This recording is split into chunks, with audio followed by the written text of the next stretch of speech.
Hi, my name is Ken Rasmussen, and I wrote a microbiome prescription website. I'm not a medical practitioner. I'm a statistician, which means I understand numbers.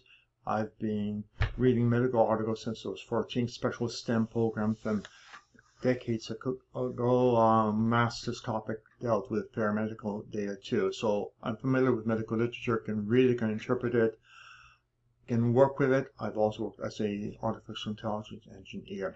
Now what I'm going to do in this video is go through how you can make use of OATS data to get suggestions. It's not what I would call my first choice. Actually, the best choice is have both OATS tests and a microbiome test, one of the recommended ones, have both results and then do a consensus between suggestions for both of them. That way, variety of defects are compensated for. Main defect with microbiome test is that identification is not necessarily going to always be there. Common issue is why test disagrees, which goes and explains it and also gives you additional links to why test disagrees. And basically, as you can see, if we are relying on identifying the bacteria to determine what's happening, we end up having 97 interpretations from 97 physicians, all of which are correct. But the problem is the methodology is not standardized, and there's a ton of issues which I tend to cover in those blog posts. But let's assume we don't go there, and let's assume we work from the OATS test alone. And then working from the OATS test alone, or at least as a first step, has the advantage that you're not busy trying to infer which bacteria is there from evidence, weak evidence usually, pattern matching evidence, but you're working from actually the amount of organic acid detected, which is a different way of going about things. Now, for dealing with that, we actually end up going to an entirely different bunch of data. We end up using data from the Kyoto Encyclopedia of Gene Genomics, and we look at genetics of it. So what we end up doing is a very different way than how microbiome tests are done, because we have a different set of data available. So let's go into it rather than my talking too much, which I tend to do. I'm an ex-high school teacher, so I tend to talk. Okay, is you have using OATS to pick up probiotics and using OATS to infer suggestions. We're first going to do the pick a probiotic. Here I'll explain the method. It's very easy.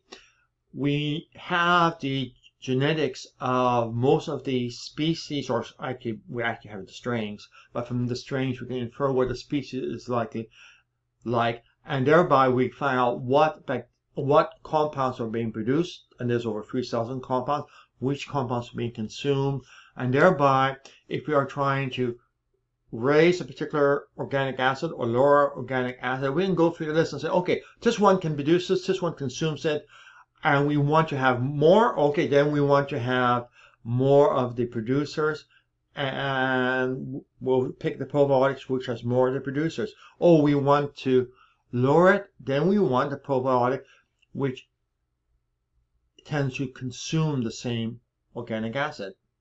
And it happens to be a very easy process. Oh, we know what the probiotic bacteria does from the genetics of it. And we don't have to worry about identifying. We assume that the probiotics name on the bottle is correctly named, which usually is true if you're dealing with a explicit strain listed on the bottle. If it just says Lactobacillus ramosus or Lactobacillus something else, it is not so.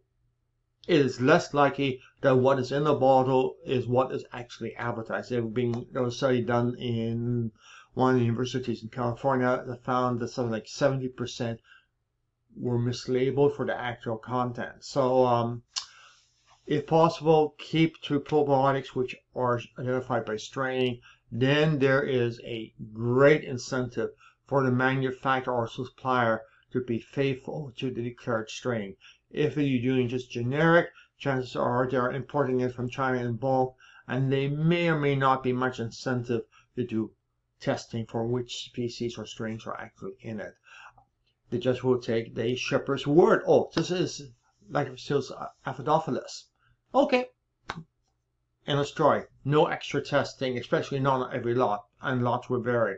Okay, so here we have on the right side, we have somebody who's being so kind as to share their results. On the left side, I have the page, which we just saw how to get to. And what you do is very simple. You go down and you take a look at the first thing. And the first thing is, and I made life easy, I have the OATS number. So this is number 3, and number 3, we do not unfortunately have a match. And in some cases, KEG names and the organic acid test names are in agreement or disagreement, or we don't have information about which bacteria produces it. It may well be or actually which bacteria which are available as a probiotic produces it. And if there is none, then there's no point in showing it. Okay, so the first one there is a blank. So we go down, and we now go down, and now we have lactic acid, which is 22, which is low. Oops, we only have high available. Rat. So we'll go on to that one. Next one is butyric acid, which is number, again, make use of the number 20, and it is low. So now we can go and just put a check mark here. Complicated? No, not particularly. Now, as we go down, we do see a couple of things pop up, and let's go back a page too. Is we have the range here, there, and we have things which declare low. And here we have something which looks like it is below. Whether or not you want to actually reduce it further is up to you. And in this case, we don't have number 10 over there. Here we have number 14. It's a little bit low. We could go and mark and say, okay, let's bring it up just to see what would happen. Another one, number 13 is in there. And that was number 17, which I just did. Oops, sorry, I clicked the wrong one. It wasn't 17. It was number 10, which doesn't apply. Number 13, which is not on the list. Number 18 is not on the list. Okay, and we can now go on to back to the next page. Here we have one which is marked well as low because it's way out of there. Another one, 22, which is low, but we don't have any information. Next one is 25, and that one is actually low, so we mark it low. It's low because it's below the ideal bands. Next one is malic acid, and we only have options for high. And now we have chronic, and we actually don't have any options for that one. And we go down, and next one we find is methyl number 32. Again, it's a blank, nothing we can do about that one. Now we have number 36. We have high, and we only have ways to lower it, so that's a wipeout. And we go on down, we have number 44. And number 44, we have a choice, and we have it as being low. Number 47, we don't have any information. 50, we don't have any information. 51, same thing. 54, we have only high. And 57, we have low. Again, we only have high listed there. Okay, now don't worry about these because this is the first line, the one where things are most assured to work very much a mechanical approach.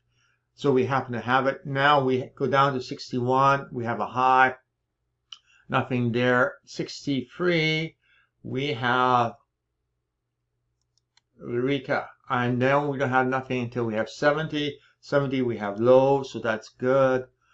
Next one we have is 74, which is low and we only have high. And both of them are low. And 77, we have no information there. So what we have done is we've gone and marked everything there. So we now go and we just click submit. And you scroll to the bottom, you see the same thing marked at top. And now we have the items which are going to have a positive results. And we have, more importantly, the numbers listed. So ones with a 4 will be the first choice there. And if you go and let's say take a look, okay, we have 3 of them are in Australia. Here we have a probiotic complex. We have Activa, which I believe is just a single species, but it impacts 4 of the thing, and female impacts 3 of them. Okay, if you just click on that and take a look at it, you will see the impact, and here are the 2 bacteria in it, which are either having a positive effect or no effect. So that's basically it. That's step 1. That is easy. Then you actually, let's do impact there, and we have all the top ones there. So sorted, and any of the first bunch you could go and we're going to go and say first 50. So we have a good stack of ones which are positive impetus. So all of these will have a positive impact. Whether or not it's cumulative, it's not necessarily clear, but basically any one of this rather long list of 93 ones will have a positive impact. Then we have the likely positive, which case things are not quite as there. The impact here means impact 5 things. 3 are positive, 5 impacts, that means 2 are negative. So 2 things are going the wrong way. And these are ones which we have no information about. And I never bother putting the to avoid, because if it's not on the list, simply avoid. So that's number 1. And the process is pretty straightforward. Just go and match your test results where there is a match, and then identifies the probiotics that either will produces this particular compound, or which consumes this particular compound. Simple as that. So you will get a boost for these organic acids, or a deprecation of these organic acids. Again, we only work for things which we actually do. Some of those are, for example, this one, we know which probiotic consumes it, but we don't know of any which produces it. It probably would be produced by other different bacteria in the gut. Okay, so phase 1. Now if you go back to common issues again, and we're using OATS to get inferred suggestions. And again, we have similar things as before, except we now have the choice of high and low. And what we do is infer. And what we do is we go and look up the bacteria involved. We don't know which bacteria are actually there, so we're going to assume all of them are there. And then we're going to take a shot in the dark, which is not unreasonable, to generate suggestions, assuming that we have equal amount of all of them. Most of the bacteria being used are not detected on any tests. They are detected with real high resolution genetic tests. So we are basically making an assumption that if it produces one of these things, chances are the bacteria that produces are all going to be somewhat similar in behavior, and we're going to try to exploit that assumed similarity behavior to get suggestions. So again, we go down here and we go back to the top test, and the first one is free, which isn't on the list, unfortunately. We now do have number 10 on the list is low, so we can just mark it as below range. Number 13 we don't have on the list. Actually, but I need to update that list. I'm going to shut up now and come back in a few minutes. Okay, I'm back, and the reason something is on the list is that we don't have a name match, or what is a clear name match for anything in the cake encyclopedia, which is why it's not there. So the next one is number 18, which is below range. And now we go down. Next one is number 20, which is below range. And number 22 is below range. 23 is below range.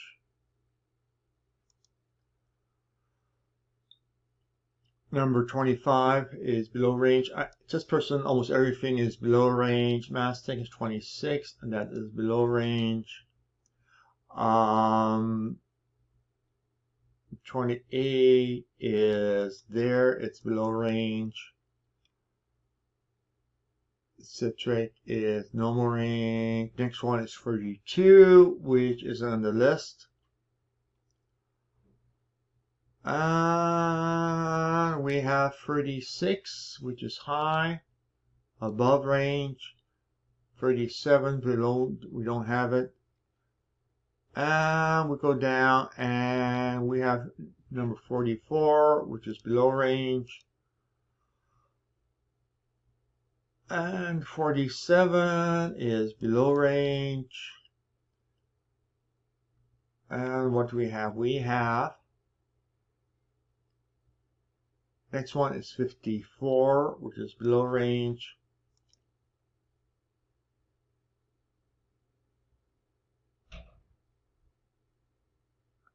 Next one is 57, which is below range. And then we have 61, which we don't have, above range. And then we have 63, which is below range. 68 is below range.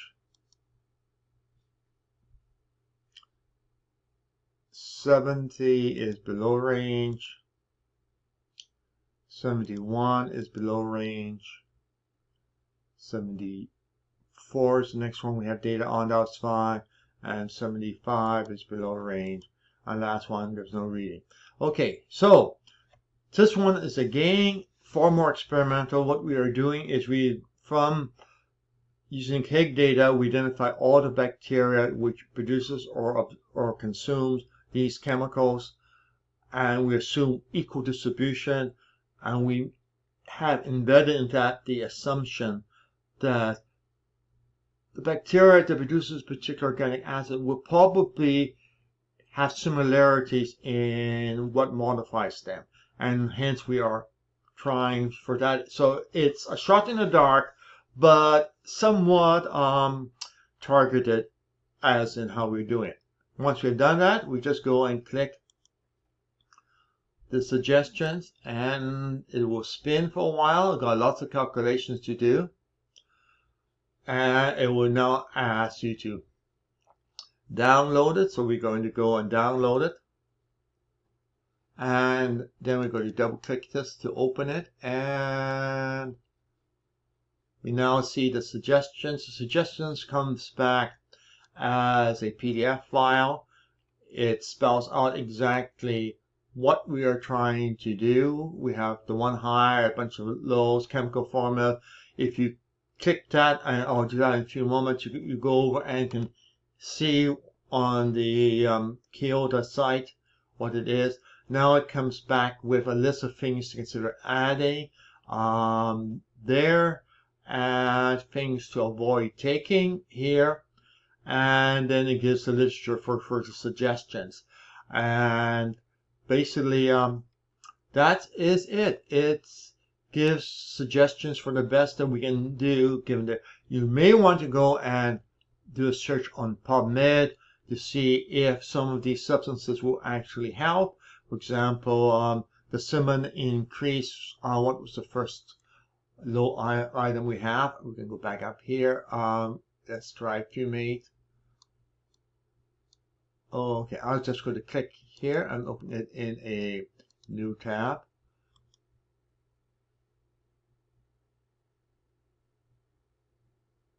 And there we're over the Kyoto site. Let's move this over a little bit. And it now gives all the information about it, which pathways are involved within, etc. And if you dig far enough down, you get the bacteria strain's name. But what we really want to do is take a look at fumate.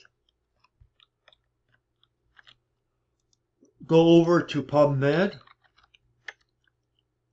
and see if we can do a cross-validation. So we have fumate, and what was the one substances which suggested turmeric and cinnamon. Okay, let's see. Let's try cinnamon.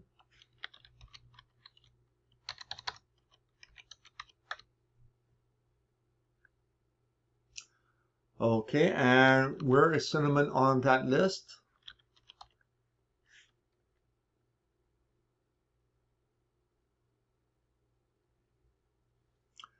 So it gives a description, doesn't explicitly state that, but we do have it, cinnamon being used as a treatment, and we have fumate there, which may be buried somewhere there under a different name. And we can also do that for, what was the other substance which we are looking at? Curcumin, or curcumin.